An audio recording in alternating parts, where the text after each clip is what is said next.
Picture this. You grow up with a strong desire to help others, so you go through decades of schooling to become a licensed psychologist. Proud of how far you've come, you start helping people through their problems and making the world a better place. You love your job, and you love making a difference, but then one day, you get a new client, and something seems off about them. You continue on. That's your job. But little do you know, everything is about to change.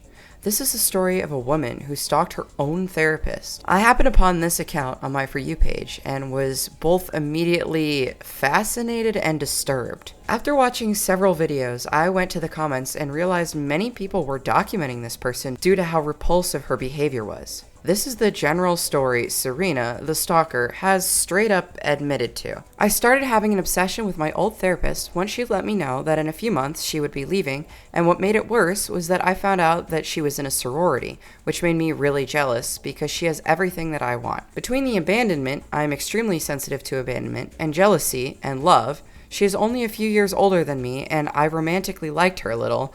Like, all of these things led it to being messy, and there was so much she posted online that was public, so it became this dopamine high that I would get. Every new photo or new article I found led to me getting this euphoric feeling, so I became wanting more and more and more.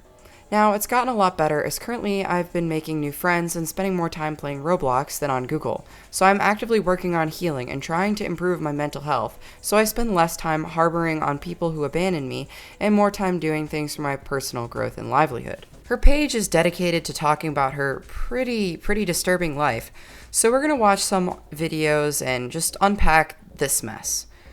Most of the videos are just text overlaid on a video of her staring at the camera with copyrighted music, so I'm just going to read the text out loud for you guys because I know a lot of you like to listen to these videos while you draw. I was looking through my collection of photos that I have of my old therapist, which I haven't done in months. It's not fair she gets to be rich, pretty, and part of a sorority. It's not fair that she didn't take me as a client at her private practice, or that I can't email her with life updates while other people's therapists let them do it. She saves photos of her old therapist. She's mentioned before in the comments that she found her therapist's social media and saved them from that. Apparently, therapist actually had to private all of her accounts because of this girl. From what I've gathered, she seems to be both in love with her old therapist and want to be her at the same time. Someone said, professionals have boundaries too. And she said they do, I just wish she wouldn't have left me and refused to stop seeing me. The therapist, upon finding out about this type of thing, rightfully chose to let her go as a patient. Serena tends to phrase this as abandonment. My therapist is out for 1 month. He told me to go see my school counselor while he's away, but the school said no because it's not, quote, continuity of care. So I talked to my psychiatrist. She said I should just do group instead of getting a temporary therapist. But because of my school schedule, there's only one group I can join, and the therapist who runs it is really close to my old therapist, who I'm obsessed with, so I don't think it's a good idea, because what if it triggers me? But I don't want to not give myself the resources that I need. There's something that I'm just curious about. How does she know that this therapist is close to the old one she's obsessed with? Like, did she see they were friends on Facebook or something, or does she mean that, like, their offices are close together? Because this is, it's pretty disconcerting. My therapist didn't respond to my email, so I sent in a fake interest form email to his other therapy job. I was scared he either passed away, was busy having an affair, or extremely hated me.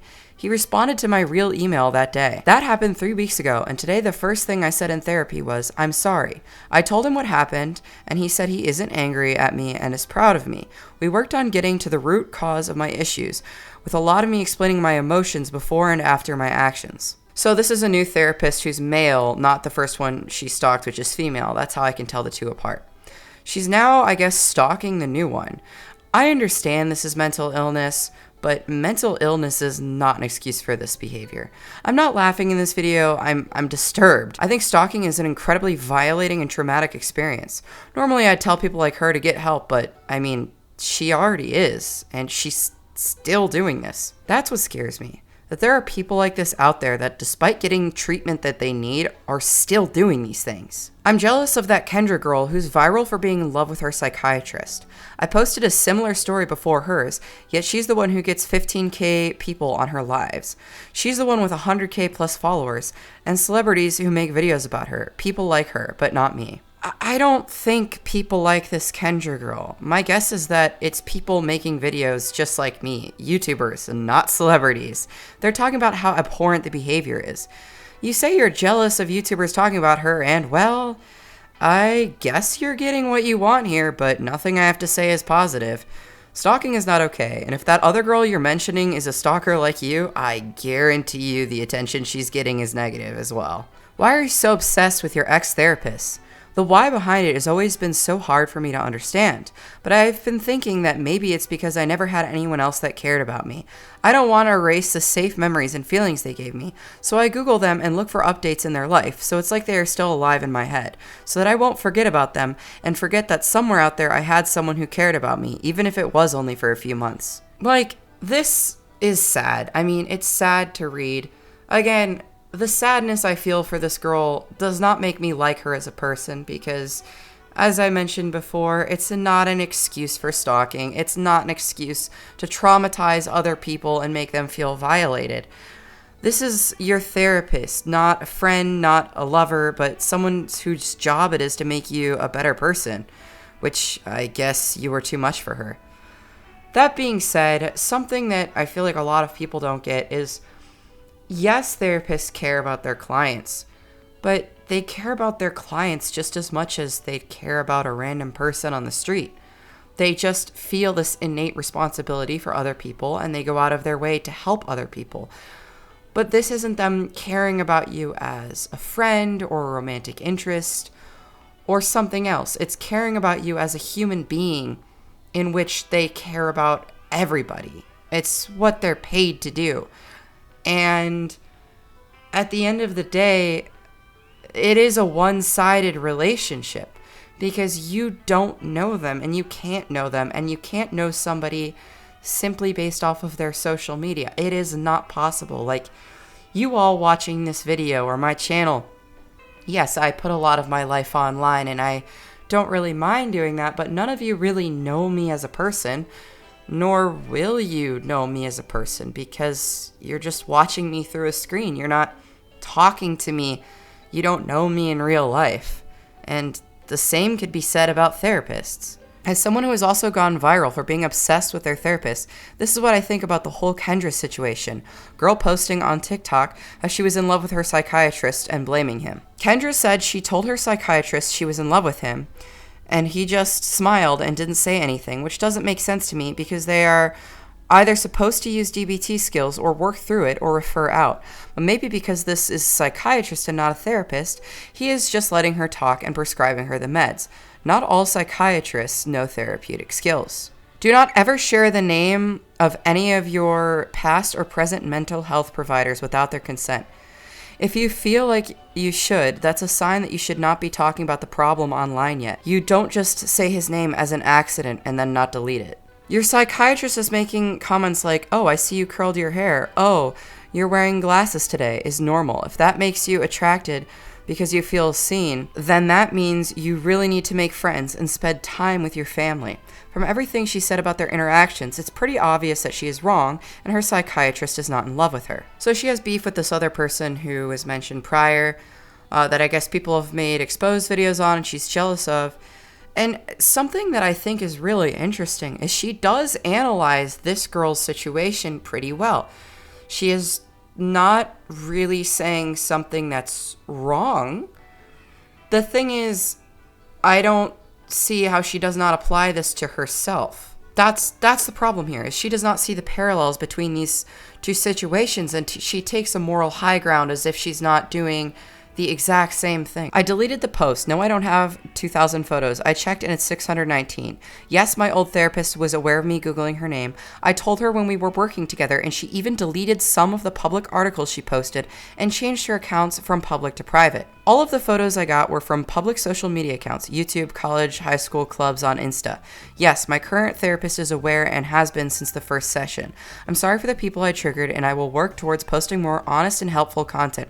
But please educate yourself on borderline personality disorder and don't assume you know the full story from a 20-second video. So you can see here that it's bleeding into the therapist's personal life because she has to private her things, be afraid because of this woman's stalking. Something else that I want to make note of is the whole educate yourself on borderline personality disorder. I'm sick of people using that disorder as an excuse. That is a disorder that I myself have, and I have never stalked anybody, really. You know, with therapy, without therapy, obviously, I've been in treatment for it since can remember, really.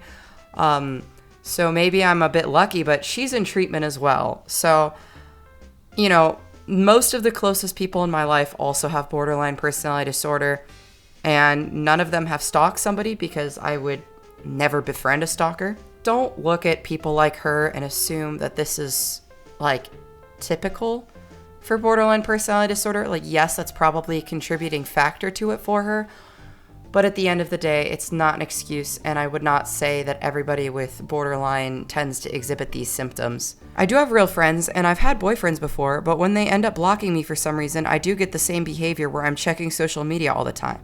It's not just with therapists, I just seem to post more about it with therapists, because I feel like it's more uncommon and not talked about enough. Yeah, surprise, surprise, she does this to everybody else in her life.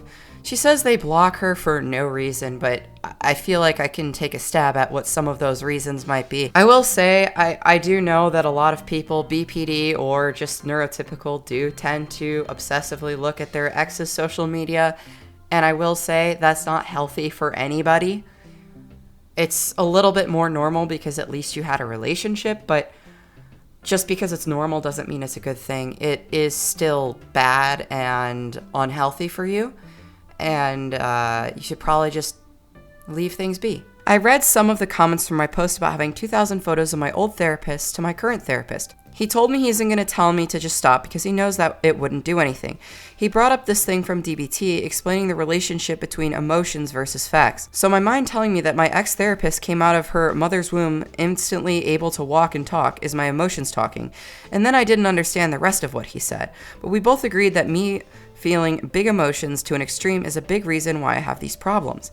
I also asked him if he's afraid to work with me. He says that he knows I Googled him before, and while some therapists might not tolerate it, he doesn't care. I will say I have a lot of respect for the new therapist for taking her on, and that it's also good that she's been upfront with this therapist so that they can actually tackle these issues. But I do respect every therapist who isn't willing to put up with this and deal with this, because I understand that too. And again, it seems like the therapist is giving good advice here. How do I explain the feeling of wanting to go tell my therapist something, but she left me 2 years ago? Look, she did not leave you. You stalked her. I don't think you understand. And here's the thing. Even if she did, quote unquote, abandon you, sometimes people deserve to be abandoned. If you treat somebody poorly and they abandon you, it's your fault. You're not entitled to be someone's client. You're not entitled to be someone's friend. You're not entitled to be someone's girlfriend. And if you treat people poorly, they leave. That's just how life works. It sucks. I mean, growing up as kids, I'm sure all of us have been assholes at some point or another, and we've had squabbles with friends, and we've had falling outs. It probably, doesn't happen as much in adult life for us as we learn what to do and not do to keep friends around. But as a kid, when you're learning what is and isn't okay, maybe you're a bit rude, maybe you don't notice when a friend is feeling down and they feel neglected, and they leave you, and they have every right to do that. How did your therapist respond when you told her you stalked her online? She said, "Give me a minute of silence," and then she put her hands on top of her head with the widest eyes I've ever seen. I found out she had a second therapy job, and when I asked if I could work with her there once she leaves this job, she said, "I don't know." Then on our last session, she told me no, and I wasn't allowed to see an extern therapist after that. This therapist clearly felt shocked and scared and was not sure how to deal with this. She made the right choice by choosing to drop Serena as a client, because the longer this went on, the more obsessed she would have become, and the therapy would not have been productive. Never have I ever found my therapist Spotify, Instagram, Facebook, Venmo, YouTube, LinkedIn, childhood summer camp, Skype, and synagogue. So we can all agree this is crazy, right? Yes, I know it's mental illness, but even for mental illness standards, it's crazy. Like most people wouldn't even do this with their little boyfriends, so a therapist is a whole other level. Do this for your crush or something while you're a therapist. I do it to everyone: crushes, exes, teachers, doctors, therapists, possible people I could even be friends with. I sound like I do it excessively. Well, it's bad, but not severe. I actually would say it's severe. And as a stalking victim myself who's had to go to the police multiple times, usually about strangers, and dating back to when I was a minor, a lot of those strangers were adults. Yeah, it definitely rewired my brain, and it's why I'm a little bit hesitant with people and why I am, a little bit more quick to be dismissive of potential friends, because I'm scared that they will be someone like her. I do not want somebody that attached to me. I hate it. I hate when somebody is that level of dependent on me and when a relationship is that skewed. The reason I love my friends is I'm there for them when they need it. And, they do need me sometimes. And sometimes I need them and I need to rely on them. And that's good. That's how things should be. But when they have this delusional parasocial thing, it's just so disturbing. There's this guy, I've talked about it before publicly, and I've had to go to police several times. I have the phone number of his parole officer, and I have to call her once or twice a year. He's in and out of jail, who we've never spoken, other than him sending me 100 messages and me telling him if he didn't stop, I would call the police, which he did not stop. I blocked him and called the police. Other than that, we've never spoken. We have never met in real life. We did not grow up together. He is delusional. He somehow thinks he knows me. And he's in love with me. He also began to stalk my roommate. He began to stalk several of my roommate's friends. I actually believe the stalking started with my roommate, Rebel Taxi, if you guys are subscribed to him. And then they started stalking several other people in our group. Anybody that we would tweet about, anybody who we would make collab videos with, he would begin spamming and doing this same thing. And it's just disturbing. You've seen it happen perhaps to people like Nexpo, who have had their stalkers. And some people, on YouTube, you've seen them make videos about how this has impacted their life. It is a serious thing. So I actually would call this incredibly, incredibly severe. When I post about how I stalk people by going through their Venmo followers lists because nobody bothers to figure out how to private it, and then a week later, I noticed my therapist switched her Venmo follower setting to private. Yeah, so, the reason that most people don't bother setting that to private is because most people are not insane enough to stalk somebody's Venmo follower list. It's not even a thought that crosses their mind, which thankfully it's not, because it's good that most people aren't stalked, She never had a collection of 614 photos of her ex-therapists. The number is crazy, and the fact that she knows the number off the top of her head is even crazier. Is someone going to match my freak? Got a 24-year-old therapist and fell in love with her, so instead of working on my mental health, I just admired every single move she made. Look, I think I've made it pretty clear that I actually do understand mental illness to an extent. No, not as much as a licensed therapist, but I have lived through enough mental illness myself and lived through enough mental illness of people in my life. And one thing in common with all of us is we worked hard and we improved. And I will say we never did anything to this level, even as children. It's not an excuse for this behavior.